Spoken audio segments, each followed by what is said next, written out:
Hello, it's Graham here for the second of my Soult retail chats. Um, After the first one, which was 4 weeks ago actually, I promised that I would do more if people enjoyed the first one, and they did. Thank you for that. It was really nice to get all the kind feedback. But I haven't done one until now because I haven't wanted to speak to you until I had something worthwhile to say. Um, and again, I've no script. I've no particular structure. I'm just talking at the camera, hoping that I can do this all in one take without having any problems. So please bear with me if it goes a bit awry. Um, but I suppose um, quite a lot's happened since 4 weeks ago, hasn't it? All kinds of issues have been emerging in retail. We've seen lots of retail headlines around stores like Debenhams and Bright House and Cath Kidston, who have been having trouble and going into administration.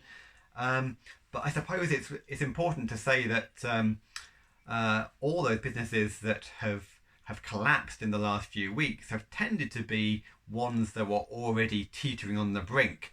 So coronavirus isn't the cause of those misfortunes.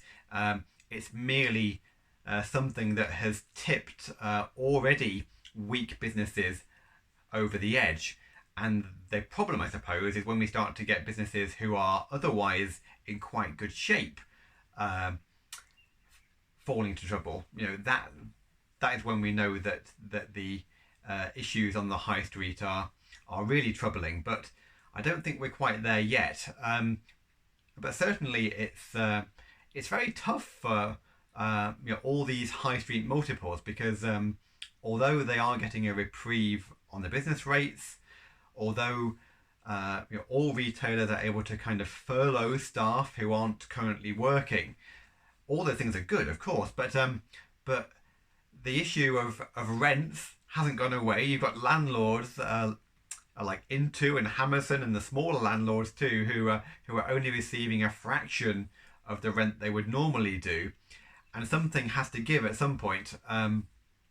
Clearly, the landlords expect their money, and the retailers are saying, "Well, look, we're not taking any cash. Our doors aren't open. We've got no money coming in. How on earth are we meant to pay the rent?" And I think in the coming weeks, what we might see with some of the big name retailers is that this issue might well tip some of those over the edge as well if they can't come to some kind of accommodation with their landlords.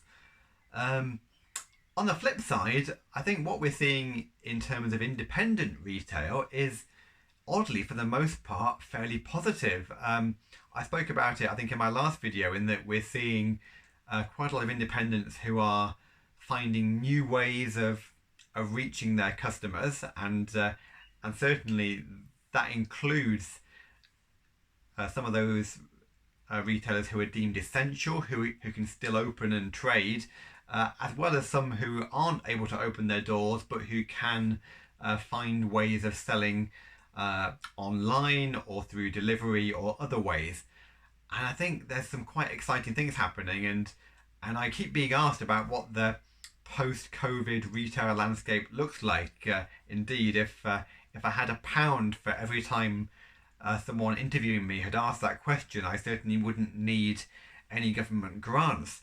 I think the truth is that we don't know what the post-COVID landscape will look like, but I think some of these clever things we're seeing, like the Granger Market in Newcastle, where different retailers are coming together to pool their deliveries and offer new services, I think those kind of things will hang around. I think people are going to get into those and want those to keep going.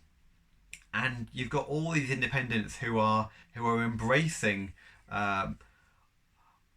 online marketing, online delivery for perhaps the first time, who will have a taste for it and who might well keep that going.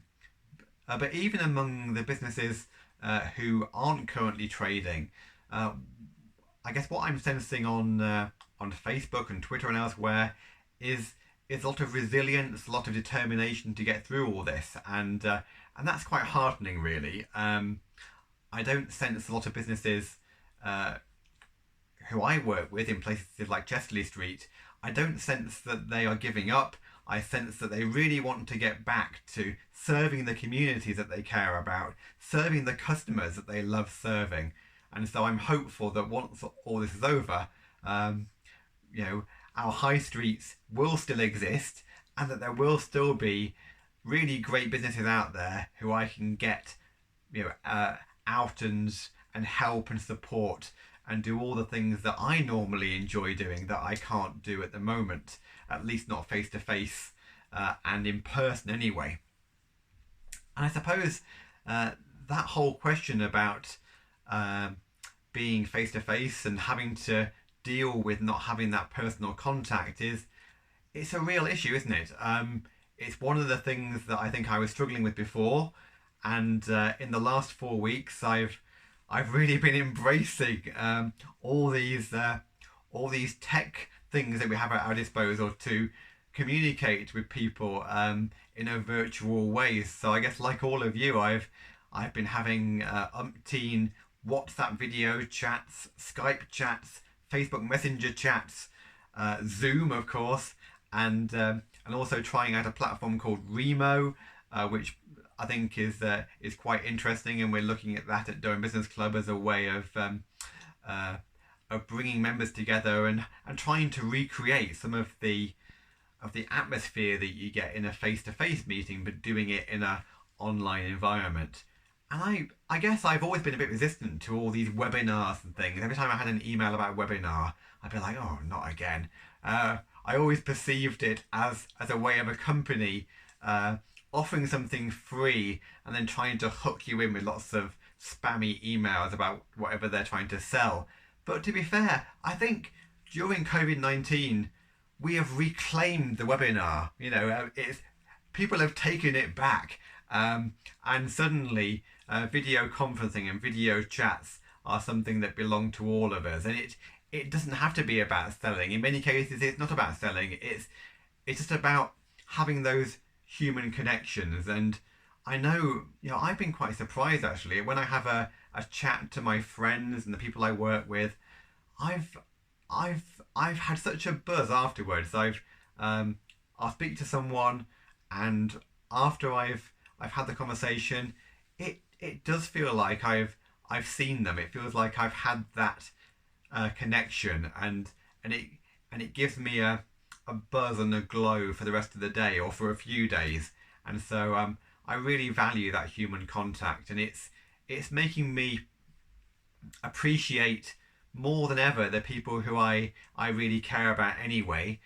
And I suppose it's making me reassess other people and discover things about people that I maybe hadn't known before, and to appreciate and find value in people who I might not have had all that much contact with before. So yeah, I guess a few kind of more kind of personal thoughts from me, but it's so important. I think one of the biggest struggles for anyone who is normally quite sociable, who really values those kind of day-to-day human contacts, I think being stuck in your house, or being able to wander just a short distance but still not see people, that is so hard. And I think it's just really important to surround yourself with positive people, people who make you happy, people who make you think, people who make you feel happy about yourself. And certainly I'm finding such value from that, and that's the thing that is getting me through all these weird and crazy days. I think having that network of people who I can talk to through video conferencing, through social media, through other means, it means that I never feel alone, that there's people out there, and that is so valuable. It's so important, and I really cherish that. It's something I really, really value, and I suppose if there's one positive from all of this, it's to make you reflect on the things in life that are important to you. So I guess that's probably enough for me for now. I've rabbited on about retail a bit, and about video conferencing, and a few personal things. But I think if I have to kind of end with a upbeat message, it's just to say to stay strong. You know, if it all gets too much, stay away from the news, stay away from negative people. I've got no time for people who are moaning at the moment.